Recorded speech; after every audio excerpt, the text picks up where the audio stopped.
I just got back from Europe about a month ago.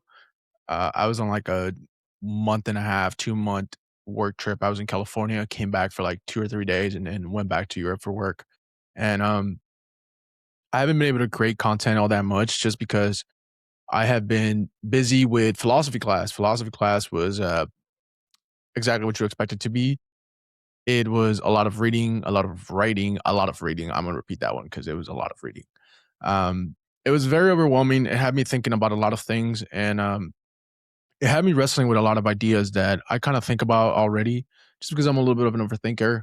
Uh, and I actually enjoy wrestling with ideas. Obviously, I credit this because of that reason. I also write because of the reason, and part of the reason why I am making this episode is because of the reason of something I'm currently writing on, and that this is going to allow me to put those thoughts out loud because rumination hates when you're a moving target.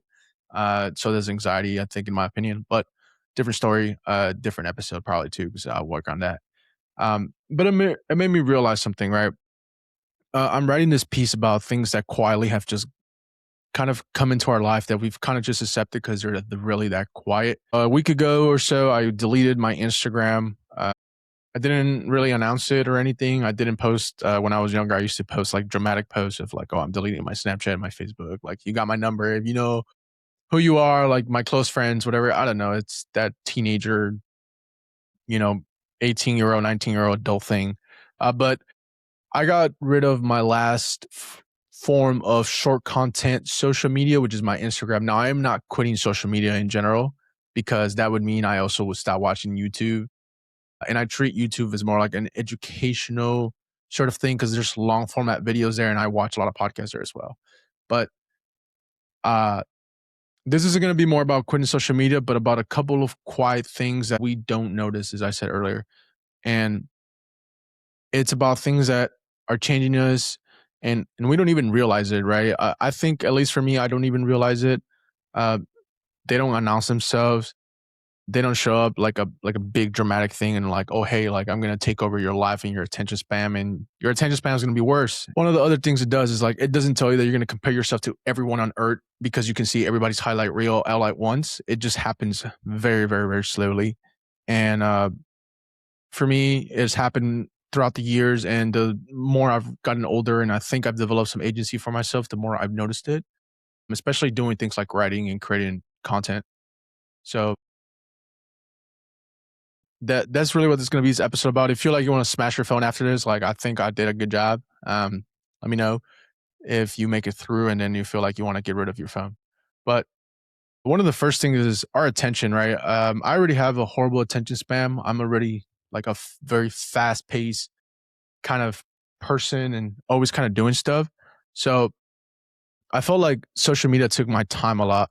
Um, I knew it was bad when my friend, like the moment I deleted it, he calls me at 11 o'clock at night and it's just like, did you delete your social media? I'm just like, oh, what? I just deleted like 30 seconds ago. Like, how do you notice? Like, I'm in bed.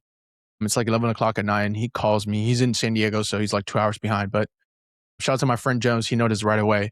And then my other close friends noticed as well. And they thought it was out of character because I spam them with reels.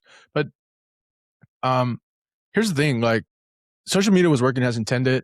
I would waste so much time just like doom scrolling. Like doom scrolling is so bad for me because there's so many good creators out there. There's just so much entertaining content. There's so many good memes. Like all these people are so creative. Sometimes you can learn some stuff. I got book suggestions that are incredibly great. A lot of people that post the Metamorphosis by Frank Kafka, like great book. I'm going to do an episode on that. But the problem was that I noticed I wasn't choosing to open my phone anymore. It was more of just like I was intention or instinctively grabbing my phone. Like there's like a little itch. Like I gotta open my phone. I gotta grab it. Like it was like a automatic thing. Like every time I wasn't doing really anything, like I would just grab my phone, and then 5 minutes would become like 30 would become like an hour, and then I put it down, and then I knew that I was like laughing at memes or like entertained by whatever I was watching. But for the most part, I wouldn't remember everything. Like an hour had gone by. And usually like when you do something for an hour, you can kind of like No, like when you work out at the gym for an hour, you're like, okay, I did chest, I did incline, decline, I did flat, I did flies, whatever. But I would remember some of the things that really stood out, especially the ones that I sent to my friends on our group chats. But after a while, I'm like, oh, I just spent an hour. Um, and I realized like the apps aren't broken, right? The apps are working as intended. Instagram was the last one to go. I don't have Facebook. I don't have Snapchat. Um, you know, these apps are designated or designed to keep you engaged, right? Their job is to get your attention, and a lot of creators mastered the art of getting your attention because attention has become, I think, in my opinion, the number one currency in the world. I wrote a Substack essay about this, and attention is the number one currency. People are mastering the art of getting your attention because the more they get your attention, the more chances that you have to see an ad that they're going to therefore sell you something because you're so engaged. So attention has become incredibly valuable. Now, I took a mass communications class, and some of this was brought up, and I don't think these companies are evil. These businesses are built to do what they do. But it did make me ask a couple of questions. And if these companies are are fighting to push creators, and I'm a creator myself, if these companies are fighting to keep my attention, so therefore they can push ads, and then these ads like sell me something and I spend money, who's protecting my attention? Because you have obviously people that create like very entertaining reels, they create memes, but who like counterfights towards that? Like who provides like valuable like education information? Um, so for me, the answer was just basically like I have to protect myself because obviously all these companies have departments and billions of dollars invested that are pushing algorithmically um, amplify creators to push their content, right? I don't know if you guys have noticed, but I've noticed a huge amount of ads just come into my Instagram before I deleted it. Like there was ads for everything. Like if I was thinking about buying like a new running shoe, like I was getting like wide toe bucks, like shoes. Which funny enough, they got me to buy some, a company called Flux, not sponsor. But they're super great. I have like flat feet, so I got like flat shoes that are wide toe box. I do have a little bit of wide feet, so I got these shoes, and actually the ad work as intended because it got me to buy them, and they're pretty great. So that's like a story there of how stuff gets you right. Um, so that's the reason I deleted the last of short form content social media. I don't have Facebook, I don't have Snapchat, and now I don't have Instagram. Let's see how long that lasts. Um, hopefully it lasts for a while. I kind of want to build the habits of not relying on it. Although YouTube Shorts are starting to look, incredibly to watch on, and I definitely have been scrolling a little bit on it, but I try to keep YouTube as a thing of like long format entertainment or long format educational or somewhere to gather ideas. So hopefully I can stick to it. Definitely be on a journey, and hopefully that makes me be more present with creating content because I really want to do it. Like, oh, I'm comparing myself to all these big creators that have been doing YouTube content and so forth for so long that I'm just like, why would I even do content? Because there's all these great people already that are doing stuff and they have their audiences, and like I'm just upcoming. Nobody knows who I am. I really have nothing to offer. Not to like talk down on myself, but it's just like I'm just some guy. It's just yapping on his mic, and he had a little bit of cash to put money on some camera and some lights and make it look pretty. Um, but yeah, enough about that. Another one is I think we quietly forgot into how to be bored. So I get bored really easily. If you haven't noticed from the way I talk or some of the episodes I do, like I'm really fast paced at everything I do. Like I'm super hyper. Um, but I feel like I haven't been bored a lot. Like or I first noticed this with deep work. So one thing surprised me after deleting Instagram is how much I try to fill the void of boredom. Um, Not like fake bored, like we just like feel like you're not doing anything, but like really bored. Um, or doing simple activities like standing in line waiting for you to pay at the self-checkout at the grocery store or waiting for food, at McDonald's or something. Like, you try to fill that time, and I ask, "Have you made us this far?" Like, I ask that you try to notice yourself how much you try to grab to your phone and kinda, like, doom scroll, of trying to fill the void of doing nothing while you're waiting in line to get your order, or you're waiting to check out at the grocery, or you're waiting at the gas station, pump your car, like, I want you to really, like, for 30 of seconds or a minute or 2 minutes of however long you are, just really try to remove yourself, um, and notice how much you wanna just grab your phone when you're doing, like, nothing for, like, a minute. Um, at the same time, like, at a red light, I know I have been guilty of this, and I know other people are guilty of this. Like, you try to grab it, like, I try not to for a lot of this stuff now, or at the bar when I'm with my friends and we're, like, socializing, supposed to be, like, having this time together, like, all of us would just grab our phone. Um, it seems like every empty moment has become another opportunity to check your phone, because being in silence is sort of awkward. It leaves room for your thoughts to, like, creep in. Um, and I think boredom used to be, like, something super important because it forced your mind to wander around of whatever's going on in your head. It gives ideas to grow. Now, it also gives the opportunity for, like, negative things that are happening for you to pay attention to them. So, like, if there's stuff going on in your life, that silence, that boredom can creep up to, like, "Oh, now I have this quiet moment where I'm focusing on these bad things," because that can also backfire, right? While it gives good room for big ideas to grow, it can also give for negative thoughts to grow as well. Um, some of my best ideas have happened in boredom. I really started embracing it when I read Deep Work by Cal Newport. Shout out to my friend Jimmy. He's the one that told me to read it. Let me borrow his book.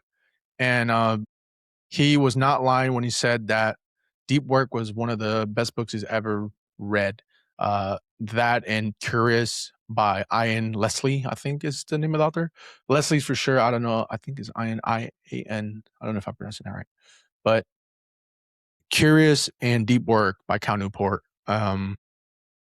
Incredible books, really, really good. I use them for a lot of stuff, and definitely with reading Deep Work, I've realized how much I don't let myself to be bored. And there's a chapter there about embracing boredom. It's like towards the end of the book. Definitely you have to embrace boredom, because if you're a creative person, like, that's where a lot of your creativity is going to flow in. Now, if you're an overthinker, that also gives room, like I said, for negative thoughts, but definitely try to embrace it. It's really good. It lets you allow to sit with yourself, and it reminds me of one of the quotes from Tony Robbins is you don't have like 10 minutes for yourself in silence, like you don't have a life. Like, everybody has 10 minutes to, like, just disconnect completely from nothing. It just literally just exists. So I think we've become uncomfortable with silence. We just feel like we have to fill every empty space uh, before our mind just gets a chance to wander off. Like, you have to embrace boredom. I understand that you want to fill the silence because you have things in your life that you're probably avoiding, which is probably why you keep so busy and working and working out. Like, I did an episode on optimization, and I did an episode with a guy named Omar Molina. He was one of my guests. It's just, you're always constantly filling the gap, and it's just, you're never dealing with the things that are happening inward. So you don't have, like, a good grasp of your thoughts and feelings. So one day that just blows up on you. Um, being bored can be a thing to really get those thoughts together and think about what's really going on inside as well, just mentally and emotionally, spiritually as well. I feel like we lost a lot of introspection as well with that boredom. So I think that's number two. This is for an essay I'm writing for my Substack. I'm still working it. So talking about this aloud helps me to be able to articulate this when it comes to words, because words like essays, like you have all the time in the world to like titty up, but more long format like this is a little bit more out loud speaking, a little bit more brainstorming out loud. So yeah, that was boredom. Another one that I think about is we forgot what it feels like to be enough. So this one comes kind of with lifestyle inflation and consumerism culture. So I think one of the biggest traps that I've fallen into is consumerism. Growing up, I wasn't very wealthy, and I'm not wealthy now. Um, so I always feel like I had to have the next thing. Like I've put out before, like I'm a sneakerhead. So it seems like there's no finish line to the next thing anymore as far as achieving materialistic success or goal oriented success as well. Um, for me, it was like I would buy a pair of shoes, or when I was younger, I wanted the latest and freshest, like retro Jordans. You know, I liked the style of them, but it was more of what having the new pair of Jordans meant. And it meant like, oh, he has the latest and greatest, retros. Look at him. Like it signals a status thing. Even as when you were younger, like you were trying to be like the cool kid. Now as an adult, it's more of a status thing, like you have wealth or something. It's bigger status games, right? These are silent status games, like the bigger boat kind of billionaire thing, like the bigger jet, all that. Um, you buy the shoes and a new pair comes out, you buy those shoes, or let's go with more adult thing. It's like you buy the car, right? I drive a Ford Fiesta. I don't really give a shit about having a fucking Ferrari or a Lamborghini or any of that. Like, would it be cool? Yeah, but that's more me playing the status game, not the quiet little stuff. Um, so you buy a car and now someone has a better one. And if you're competing in these like status games, you're gonna want to try to up them, right? Like obviously if you have a Ferrari or something crazy, um, it's gonna be hard, but there's always someone that has a better car than you, right? A more exclusive model. Um, you finally get like a promotion. It's like doctors. Doctors try to like one up each other, is for like from articles I've read. But now you have twice as much to compare yourself, right? Because you get a promotion, you probably get a raise, um, and now you're competing statuses. And there's always gonna be somebody that has more money than you, right? There's someone's gonna be this bigger, tougher, whatever, like whatever status game you're playing. There's always a room for comparison, and comparison is the thief of joy if you let it. Um, now, the problem with this is that social media now allows it for you to compare yourself to everybody because now you have millions and millions of people's highlight reels on your phone at any given moment that you open social media. So every time you open your phone, um, on an hourly basis, you probably see a couple, if not tens, of highlight reels from somebody, especially if they're amplified by the algorithm. Like these people are being pushed by the algorithm because they obviously cracked something about the algorithm that's pushing it to everybody else. And I felt that sort of way. For me, it was traveling. I think that's like the status thing for me. It was, oh, I'm always traveling. But most of the time I was traveling for work, like work pay for my travel. Like, a lot of times my friends are like, "Dude, you're always, like, traveling." Like, we text you and it's like, "Oh, you're in Cali. Oh, you're here. Oh, you're there." And I'm just like, "Yeah," and that made me feel some sort of way, until I caught myself trying to do it with my own money. Now, when you try traveling with your own money and you don't make enough, that's when it gets a little tricky because it traveling is, like, super expensive. Um, like, I would waste, like, I think a month or 2 salary on, like, a 5 or 6-day trip. Also doesn't help that I go with my best friend, John, and me and John together, are just like a horrible pair for spending money on travel. So, yeah, social media didn't invent comparison, like, comparison existed when we're, hunters and gatherers in the village, but you only to compare yourself to, like, the 50 people in the village or however many people were in your village. But now, like, you compare yourself to millions of people every day, and that nervous system from hunters and gatherers has not evolved from comparison. Like, you compare yourself to the people in the village, and you still have that same nervous system as when we were hunters and gatherers. It's sad now you increase the volume of how much people you compare yourself to, like, you compare yourself to millions. So, it becomes difficult. Um, eventually achieving whatever you're trying to achieve or becoming a better version of yourself stops being more about a destination and more of a constant treadmill of the lifestyle impression and consumerism culture. And it's just forgetting what it's like to feel to be fulfilled by your accomplishments. And I think that's quietly gone away. Like I've accomplished a few things where I thought I'd be proud of. And I don't think I ever like sat down and pat myself on the back for going through what I did to get it. And it takes like a reminder of the great friends I have to be like, hey, dude, you do all this stuff. Like, you should probably take it easy and like pat yourself on the back a little bit more because the stuff you do is just nobody's out here in our friend groups like doing a lot of stuff or wanting more for yourself. And you never stop. Um, but another one that's very quietly is the notion of being skilled. Like success is more about perception than it is reality.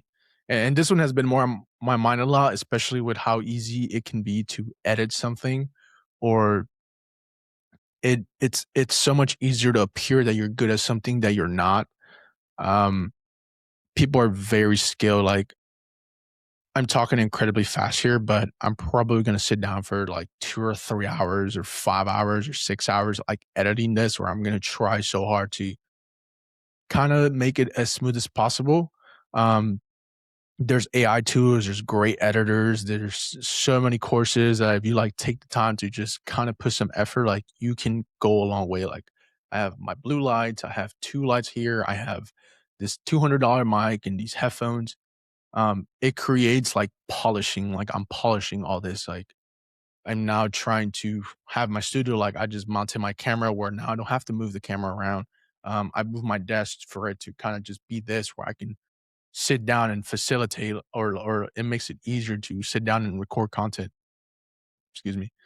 Um, but the appearance of this, right? The $200 mic, the expensive camera and expensive camera lens and the lights, it doesn't automatically make you good at this. Like I am a novice at doing this. Like I've probably recorded, I don't know, 10, 11 episodes. I've written maybe 30 Substack articles. That doesn't make me a great writer, but it makes me a novice. Like I'm trying.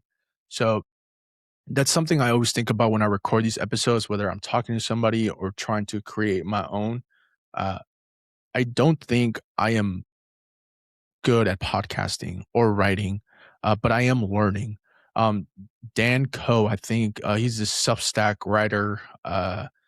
He has a great, massive like social media following, and he talks about how one of the ways to create content is not just about being like the knower, but you can also be a creator and a student at the same time. So that's kind of the category I fit in. Like I'm a creator and a learner at the same time. That's why I leave the imperfections in because I'd rather be someone who looks like I I'm trying, even with all my insecurities, that make it super polished where it seems like I am good at this because I know I am not, but I know that I'm trying. And that's the difference between building a skill and then building a image. Because what I'm doing right now is building skill rather than an image that I'm good. So I would rather have the, oh, he is not very good, but I can relate to this guy because I am also not very good. And that attracts people to probably encourage to be like, okay, well, if he's doing it, like I could probably do it too. And yeah, that's kind of one of the things. Like I have it on my YouTube. It's like feeling alone. You're not the only one because me too, bro. Uh, so the other one is it feels like everyone has disappeared. It's probably has to do with the fact that we are now adults and we all work all the time.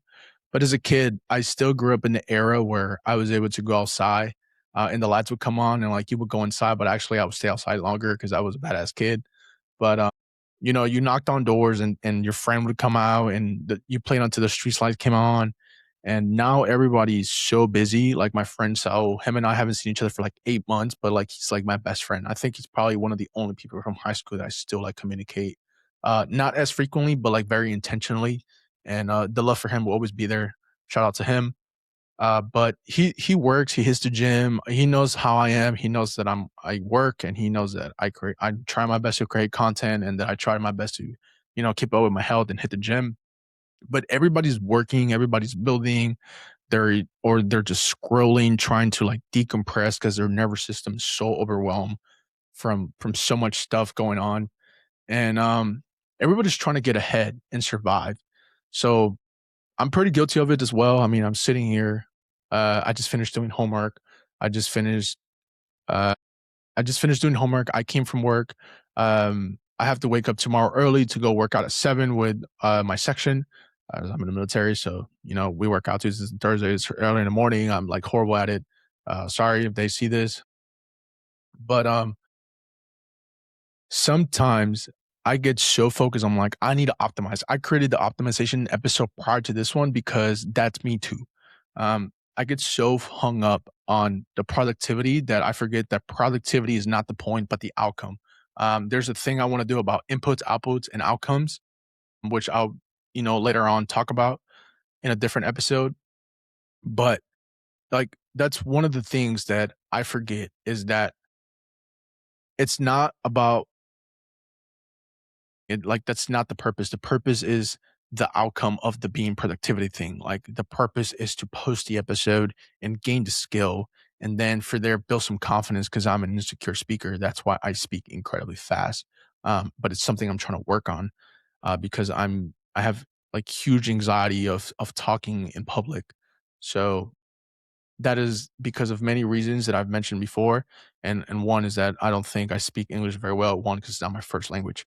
But uh yeah, so there's this thing from Curious, from the book is, oh, I can't remember it. I have it written down somewhere, so I'll look for it. Give me a second. So we focus on the goals of learning rather than valuing learning for itself. So that's the thing with productivity, right? Sometimes I get so focused on being productive that I forget the point, or that productivity isn't the point. So that's one of the troubles that I think we've run into, that everybody has now disappeared. It's like everybody's like just so engaged on building something that they just forget to live the life they're creating. It's like, don't get too busy trying to create a life that you forget to live it. That's kind of the thing, right? With productivity. So I think that sums up the everybody's disappearing. Uh this one, I think this one's really funny because this is me, especially with like cars. We're forgetting how to do ordinary things. I think there's like 5 or 6 of the things I'm like quietly thinking about that are ruining the world very quietly. But I'm talking about like a lot of us probably don't know how to garden. Like, if it became to the world, like all the infrastructure shut down, and power plants and everything, like, could we build our own crops? Do we know like how to maintain crops? Let's say books went away, and farmers were the only one with the skill. Like, I don't think none of us know how to farm and create crops. That was like a hunters and gatherers thing, and none of us know that. Like, I don't know how to do that. I know I will have to like plant a seed and water it, and sun needs it, but like I'm pretty sure that's different for different kinds of like fruits and plants and vegetables and all that. Um, so many things have been outsourced. Cooking, I am a huge dependency of YouTube because I have zero creativity. Like, obviously, I know if I put the chicken in the pan and I put the rice and boil it, like I get chicken and rice because I'm a gym bro. But like, other than that, like if I wanted to be like eat a delicious, tasty meal, I don't know what ingredients I would mix. I'll probably just throw some random shit and do like modern day alchemy of just like ingredients and stuff. Um, Fix things. I don't know how to fix a sink or a bunch of other shit. So I think that's quietly skills are going away. Like, that's why trade trade jobs are like so high in demand now, like plumbers and electricians and all that. Remembering phone numbers. So I'm not very bad at this one just because I have a good memory because at my job I work with numbers. Like, my job consists of supply chain and money and all this other stuff. So I deal with money all the time, and inventory control and all this other stuff, and everything is identified by a non-numerical number, uh, called a NIN or NSN, which stands for national stock number, like, military jargon. But yeah, so pattern recognition with numbers is not bad for me. So I'm able to remember phone numbers quite easily, but like phone numbers, if your phone die, how many phone numbers do you know? Like for me, I just know my mom's and mine. I don't know my dad's. I don't know my sister's. But before, like I would have so many phone numbers memorized. Like I could probably call most of my friends, or my friends that from when I was younger. But nowadays, like I think I just remember my mom's. It's just because she's just like my emergency contact for everything. So I constantly will put her number down. Um, but yeah, that's one. Um, navigating without a GPS. How many of you know how to read a map? Like that's one thing that is this lost skill. Like I'm pretty sure that if GPS went away, like everybody would be cooked. I have know so many people that are like they lived in their hometown for years, like most of their life, and they don't know street names. They don't know like anything. They like depend on a GPS. And they've driven through so many of these places or walked through so many of these places their whole life. And it's just like if you needed to go from one state to the other without a GPS, can you do it? Probably not. Like that's a lost skill. That's a lost art. So a lot of quietly things are disappearing. And it's things that our parents knew and their parents before them and the parents before them knew how to do, but we don't know how to do that. I for sure don't know how to do that. Um, the military taught me how to read a map, like with a grid, write an up or something and read a 4-digit grid, a 6-digit grid, 8-digit grid. But like I have like a vague memory of doing it because I don't get a constant practice of it. But yeah, that's a lost skill, navigating things without a GPS. Um, a lot of stuff has been solved by like convenience. If we didn't have refrigerators, will we know how to store our own food? Like now we are going to be dependent on having ice or salt. Like, do we know how that works? I think I know how that works. I'm like trying to figure it out right now. But that's one thing. Our hunters and gatherers time, like they had to learn how to store food for it to survive winter and all this other stuff.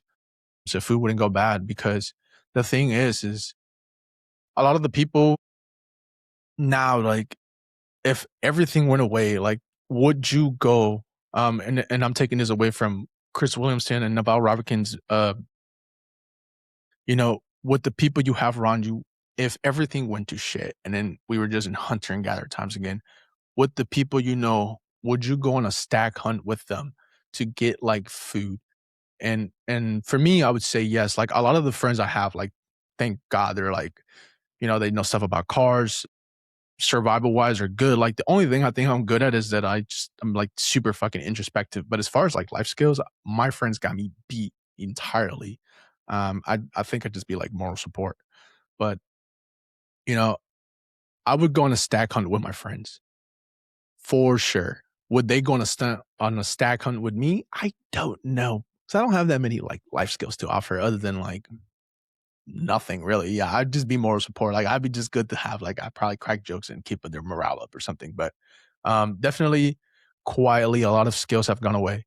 Cooking, memorizing phone numbers, navigating without a map. Uh, yeah, that like never announce yourself. Like just if your phone dies, like everybody freaks out, and you should because how are you gonna call anybody or text anybody or really let them know like how you're doing? Like if you were to go to jail, who would you call? Would you even like know their phone number? I promise you, probably not. Probably not. Um, yeah, so that's one of the things that have quietly have just gone away, which is crazy. So with all this I've mentioned is I quit my social media because of the short form content and how much it steals my attention. Or at least I feel like it steals my attention because 5 minutes would turn into 30, 30 would turn into an hour would turn into like 2 hours. And then I'm just like, well, where'd my day go by? Um, one thing that I learned from philosophy class is that thinking takes a huge amount of time, right? The philosophers were just like, they had a vast amount of quality of thoughts, but they were also able to articulate it and write about it. And that also improves the quality of their thoughts. Like real thinking is very slow. Like brainstorming to write something is really slow. Um, to to come up with things to talk about in these episodes, like it's really slow. It's like, okay, this stood out for me this day.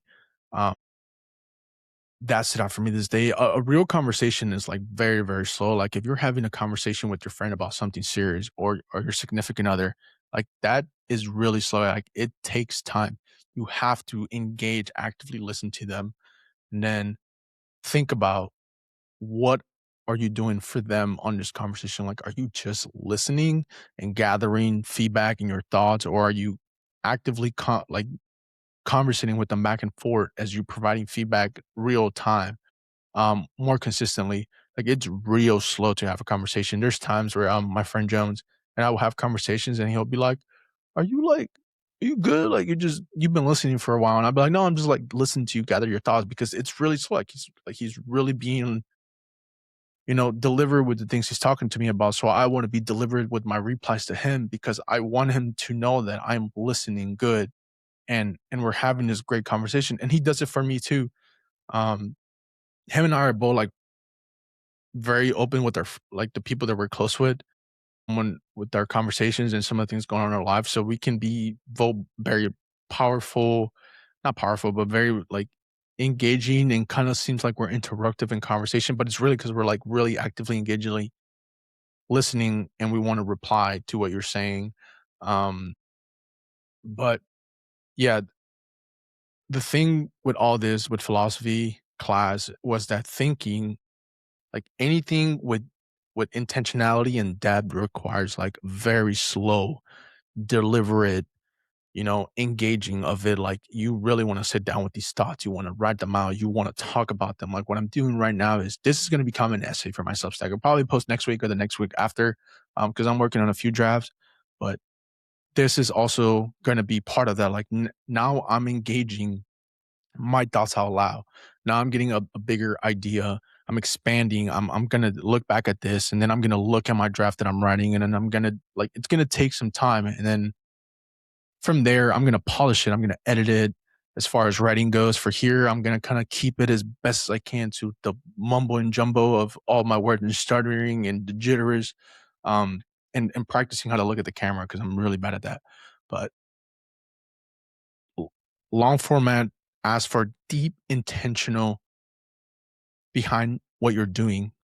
Short form content just requires for you to react. It's like reactive versus proactive. Like short form content is just asking for reactions. Like, was it funny? You laugh. Did it make you feel some sort of way? Like you engage. Like I think that's a lot of people argue online is because they're so reactive to what they're seeing. They never stop and think and sit down with what they're actually engaging with, because that's what short form content is. It's just it wants your reaction. It wants your instant attention. So it asks for your attention very quickly, and then you move on to the next thing. While long format asks for your attention entirely. Those are two completely different things. Like one is asking you to be reactive very time, and then you now move on to the next thing, while the other one is asking for you to really be engaged, to really sit there and ponder about all the stuff that you're engaging with, all the stuff you're reading about, all the stuff you're listening to. And I want to spend more time creating things that require attention instead of competing for it. Like I don't want to have to compete with the next creator that's doing like podcasting and fucking talking and yapping and all that. Like I don't want to compete with these guys because they're gonna beat me every single time because they're way better than me. Because I'm just learning, and a lot of these people have been doing it so much more. And then you have others who are also learning, who are also better than me, right? Because I don't really know anything. It's the like Socrates paradox. I feel like for me, I feel like I know I'm intelligent because I know that I know nothing at all. Like uh, I always thought that, I have to appear smart. Like the reason I brought up the appearing like something is better than like you actually knowing it. Because if you appear to be a certain way, like people are just gonna believe the appearance, right? Um, because perception is reality, and yeah, like I'm gonna lose the competition, right? So I try my best to remain as authentic as possible. But that's why I want to record more of these episodes, why I made the setup so much easier to do, other than the other one, why I want to write more, uh, because like I really want to sit down and just like really engage. Like there's so much noise with social media that I feel like I don't know what is my own ethic beliefs and morals and things that I deliberately believe than stuff that I'm seeing every day that seems like I'm now being influenced because I'm now seeing it every day like it's the norm. Because before everything we value was because it was around us. Now everything is what we see. and what we see for the most part is our phone. So that means that some of the values you hold are probably now because you see it all the time. So that's the reason why I deleted my stuff. Obviously, I am not quitting social media because I have a YouTube page and I have a Substack, and Substack is kind of like Twitter, but where people try to be like more optimization productive kind of deal. And YouTube is YouTube. So, um, yeah. And then I have Reddit to engage with the communities of people that read the books that I read. Cause some of the people that I know aren't reading some of the books I'm reading. So it's pretty cool to get some takes. And it also kind of helps for brainstorming as well. But that's why I got rid of it. I probably will get my social media back because some of my military friends are there and they're scattered all over the country and the world. So it's nice to keep up with them. Um, I also don't think technology has ruined civilization. I think it was just an unintended consequence and a byproduct that people got so much addicted to it, or so much just used to having it. Um, Especially with companies that, are just investing so much money and keeping your attention in there. Uh, But yeah, it felt like I couldn't tell noise from signal anymore. And I definitely want to be able to tell noise from signal. I definitely want to engage with things that are better for me. Not just reacting on my screen. I also don't like that there's just like news about everything all the time. Like I can't do anything about any of that stuff. Like, yes, do I feel bad about some of the stuff that's happening? Yes. But can I do anything about it? Probably not. Um, it's probably not gonna solve anything crazy. Um, it gives me silence to be like bored and like really engage and really have time to think about all this stuff and do something about it, right? Anxiety hates action. So definitely I probably will be back one day. Hopefully if I blow up. Nah, not really. I doubt that's gonna happen. But for now, it feels like the right decision, especially trying to finish out my first degree. Nobody in my family has one, so I'll probably be the first. I was the first to join the Marine Corps. There was, seems like I'm breaking a lot of generational change here that I unintentionally never signed up for. So yeah, I don't expect for people to agree with me. Some people find it out of character. That's okay. In fact, if you don't accept it, that's cool. Everybody has their own thing, but I would definitely say, look how much time it takes away from you. And if it does take a lot, like I would probably try to minimize it. You know, take whatever ideas were useful from here. Was it engaging? Did it make you think a little bit more? Because it definitely makes me think a lot.